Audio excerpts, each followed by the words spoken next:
12 година, час новин на АТР. Ви дивитеся «Заман», 30 січня, 1433 день анексії Криму. Студія Скандер Мометов. Справа ображеного снайпера. У Бахчисараї зранку відбувся черговий суд у справі Шевкета Раззакова, якому окупанти закидають публічну образу працівника поліції. Сьогоднішнє засідання, як і попереднє, проходило в закритому режимі. На суд з'явилися свідки сторони звинувачення. Але не всі. Тому суд перенесли на 14 лютого. Шевкету Раззакову погрожують штрафом до 40 тисяч рублів або виправними роботами до 1 року. Окупанти стверджують, що 24-річний кримчанин плюнув у снайпера Нацгвардії Росії під час обшуків силовиків у будинках кримських татар у Бахчисараї у квітні минулого року. Сам Шевкет Раззаков заявляє, що справді приходив підтримати земляків, але людей у формі жодним чином не ображав. Опрашивали свидетелей, которые пришли. Это порядка 5 свидетелей обвинения, которых сегодня опросил суд. Но, к сожалению, не все свидетели явились в сегодняшнее заседание, поэтому отложили заседание. И еще у нас есть свидетели защиты, которые не опрошены, которых сегодня не было в зале суда. Підконтрольний окупантам Верховний суд Криму за годину почне розгляд апеляції у так званій справі 26 лютого. Про це повідомила Кримська Солідарність. Адвокати оскаржуватимуть рішення Центрального районного суду окупованого Сімферополя продовжити домашній арешт двом фігурантам справи 26 лютого – Мустафі Деграмеджі та Алі Асанову. Загалом же у цій справі проходять 5 кримчан на лаві підсудних, також Арсен Юнусов, Ескандер Мірвалієв, Ескандер Кантеміров. Усіх окупанти звинувачують нібито в участі у масових заворушеннях під час мітингу за цілісність України під стінами Кримського парламенту 26 лютого 2014 року. Адвокат Ісмаїла Рамазанова направив апеляційну скаргу на його арешт, а також звернувся із заявою до прокуратури щодо побиття поліцією його підзахисного мешканця села Новий Мир Ісмаїла Рамазанова. Російські силовики затримали 23 січня після обшуків його будинку. Кримчанину підкинули набої і звинуватили у пропаганді екстремізму в інтернеті. Його силоміць вивезли до слідчого комітету у Сімферополі, а згодом окупаційний суд запроторив Ісмаїла Рамазанова на місяць до СІЗО. Адвокат Олексій Ладін заявляє, його підзахисно убили силовики в автозаку, а вже у СІЗО його 2 дні морили голодом, примушуючи себе обмовити.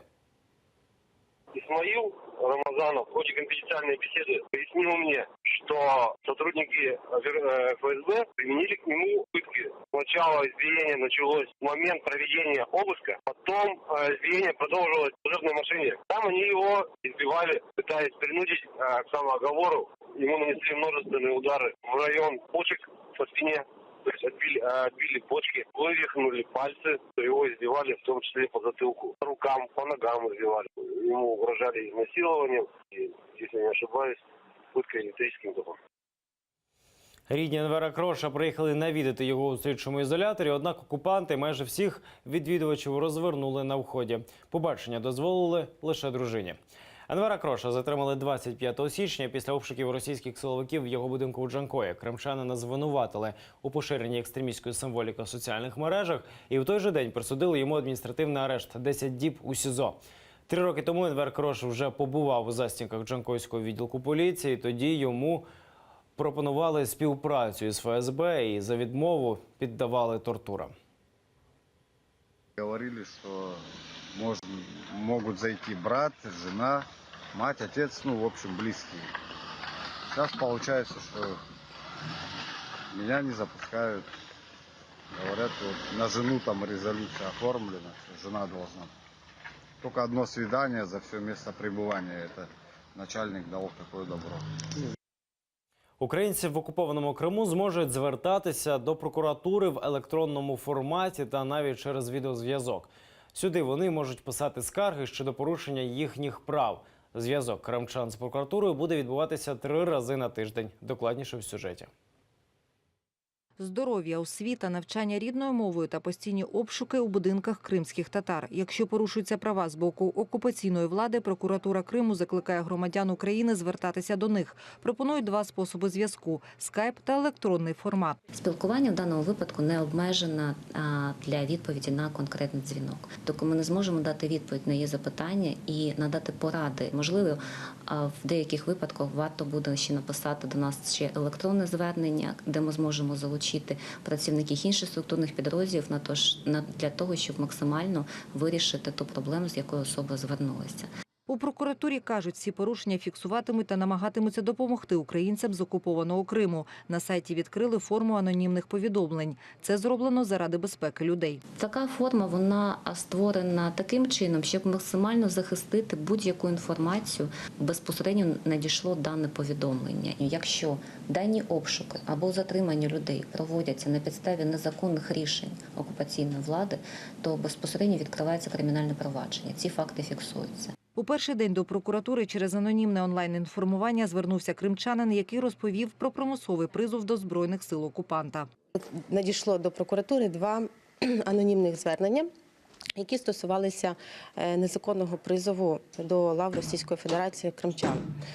Ці факти для нас є дуже корисними, оскільки вони всі долучаються до матеріалів кримінального провадження, яке здійснюється прокуратурою. І це є можливість реагувати не через якийсь термін, а відразу. У прокуратурі кажуть, по скайпу на зв'язок ще ніхто не виходив. Онлайн-відеозв'язок з прокуратурою працюватиме щовівторка, середи та четверга з 10 до 13 години. Ельвіна Сейдбулаєва, Нікіта Проскурін, Заман, АТР.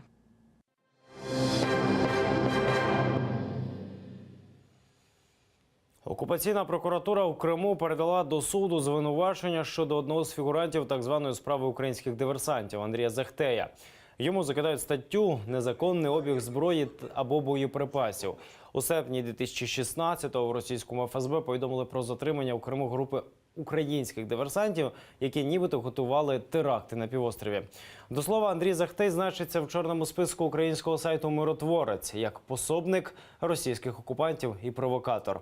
Другий фігурант цієї справи, колишній боєць АТО з Енергодара Євген Панов, в Україні правоохоронці відкрили кримінальне провадження за фактом його викрадення російськими спецслужбами. Будь-які вибори російської влади в Криму нелегітимні. Про це в ефірі нашого телеканалу заявив колишній депутат Держдуми Росії Ілля Пономарьов. На його думку, міжнародне співтовариство зробило помилку. Світ не визнає окупації Криму, але визнав склад сьогоднішньої Держдуми законним. Хоч за депутатів голосували в анексованому Криму. Наступні вибори президентські. Кремль зробить все для того, аби голосування в Криму виставили як ще один доказ лояльності півострова до Москви. Будь-яке голосування кримців, на думку Пономарьова, це доказ підтримки окупанта. Голосовать в Крыму – это аморально. Это оккупированная территория, это Украина. И, соответственно, там любой человек, который идет, житель Крыма, голосовать, тем самым признает эту оккупацию, признает агрессора. Так же, как, не знаю, если бы за Гитлера голосовали во время Великой Отечественной, во время Великой Отечественной, устраивали бы какие-то там, не было уже никаких выборов, то есть, но если бы вот он устраивал, было бы примерно то же самое. Сполучені Штати опублікували кримську доповідь про олігархів Путіна. Американський Мінфін оприлюднив чорний список, куди потрапили 114 російських політиків, чиновників і бізнесменів із найближчого оточення очільника Кремля. Серед фігурантів списку, зокрема, є прес-секретар Путіна Дмитро Пісков, помічник російського президента Владислав Сурков, прем'єр-міністр Дмитро Медведєв, а також спікер Ради Федерації Валентина Матвієнко. У компанії олігархів серед інших значаться найближчі гаманці Путіна – Олег Дерипаска, Роман Абрамович і брати Аркадій та Борис Ротенберги. Кремлівська доповідь, як прогнозували раніше, мала стати підставою для розширення американських санкцій проти Кремля. Однак Державний департамент США цього не хоче. Принаймні, його офіційний речник Хізер Нойерт ще до публікації досьє заявила, посилення тиску на Росію не потрібне, мовляв, закон про санкції, який неохоче підписав президент Трамп, і так ніс кремлівській економіці шкоди на мільярди доларів. Його наслідки тільки почали проявлятися і є, на думку Держдепу, достатніми. Якщо закон працює, санкції стосовно конкретних осіб чи окремих компаній не потрібні, оскільки законодавство фактично служить стримувальним фактором.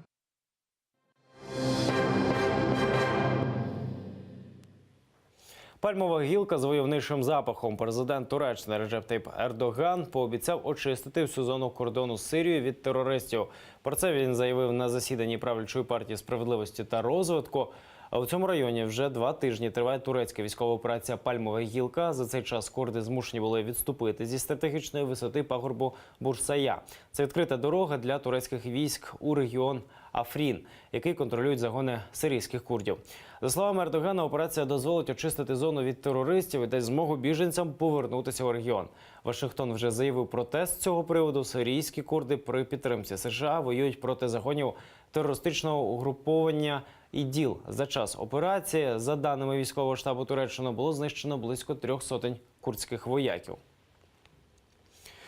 Китайська влада притискає права мусульман. Так, в одній з провінцій, в якій населення переважно сповідує іслам, школярам заборонили під час канікул відвідувати мечеті. Мовляв, адміністрації всіх шкіл мають зобов'язати учнів не відвідувати релігійні об'єкти та навчальні заклади для читання священного письма. Згідно з китайським законодавством, держава відокремлює школу від релігії.